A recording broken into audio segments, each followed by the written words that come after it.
today we are going to discuss about sprint biomechanics.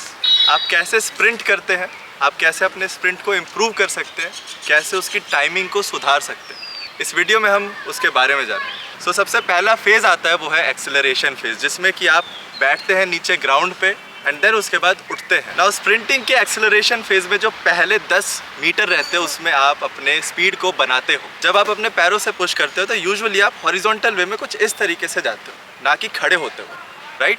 तो आपको उधर स्टेबिलिटी बनाए रखना ज़रूरी है। So sprinting is about moving horizontally as quickly as possible. अब जब आप बैठ के उठते हैं तो मेक श्योर कि आप एक्यूट एंगल बना रहे हो, आप अपने ग्राउंड से समवेयर अराउंड 45 डिग्री पर हो एंड देन उसके बाद यू एक्सेलरेट इट, राइट?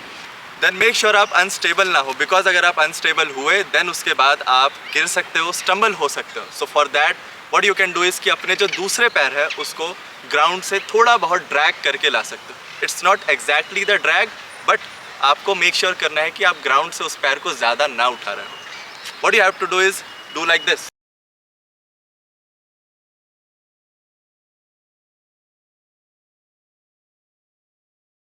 आप बहुत ज़्यादा लीन करेंगे उससे क्या होगा कि जो आपकी वर्टिकल फोर्स है वो उतनी ज़्यादा नहीं होगी जिसकी वजह से आप गिर सकते हैं।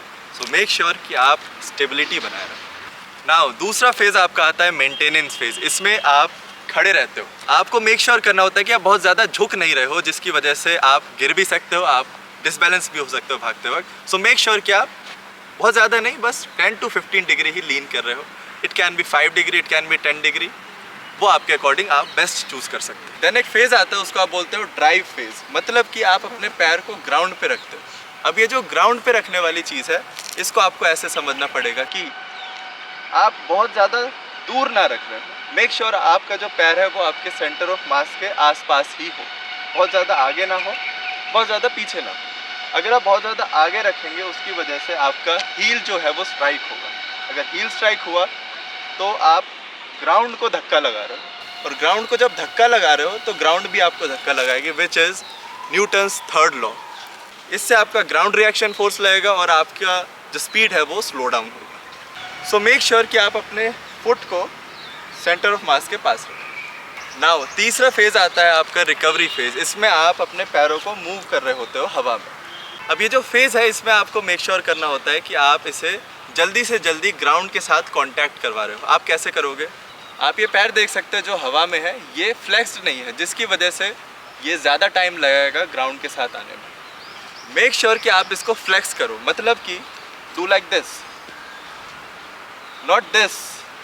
इससे आपका टाइम बचेगा, आप और जल्दी तेज़ भाग पाएंगे। सिंपल सी चीज़। अब आपके पैर की बात हो गई, अब आपके हाथों की बात करते हैं। जब आप अपने पैरों को स्विंग करेंगे तो आप देखेंगे कि उसके अकॉर्डिंग आपका हाथ अपोजिट डायरेक्शन में जाएगा to actually balance out the torque. तो वैसे ही आपके हाथ काम करते हैं। जब आप भागेंगे, स्प्रिंट करेंगे तो आपके हाथ भी स्विंग कर रहे होते हैं अपोजिट डायरेक्शन में to balance out the torque. Simple. Suppose मैं अपने लेग को मिड लाइन से क्रॉस कर रहा हूँ तो मेरी बॉडी भी, मेरा आर्म भी कुछ इस तरीके से काम करेगा। मेरा आर्म ऐसे काम नहीं करेगा, right? This is the normal thing. आप ये घर में भी कर सकते हैं। Now what you need to do is, आप देखेंगे जब आप भाग रहे हैं मेक श्योर आपका हाथ भी स्ट्रेट लाइन में हो, अगर आपके पैर भी स्ट्रेट लाइन में जा रहे हैं। सिंपल सी चीज़, राइट? दूसरी मिस्टेक जो लोग करते हैं वो ये कि जब आप भागते हो अपने आर्म्स को फ्लेक्स नहीं रखते हो, अपने एल्बो को फ्लेक्स्ड नहीं रखते हो, जिसकी वजह से आप क्या करते हो, इसको एक्सटेंड कर रहे होते हो। यू डू लाइक दिस, जिसकी वजह से अगेन आप स्लो डाउन हो गए। And what you need to do is अपने हाथों को, अपने एल्बो को, स्पेसिफिकली एल्बो फ्लेक्स रखिए। That's it. सो वीडियो इतना ही था। आई होप मज़ा आया होगा, कुछ सीखने को मिला होगा। फिर मिलते हैं कॉल पे।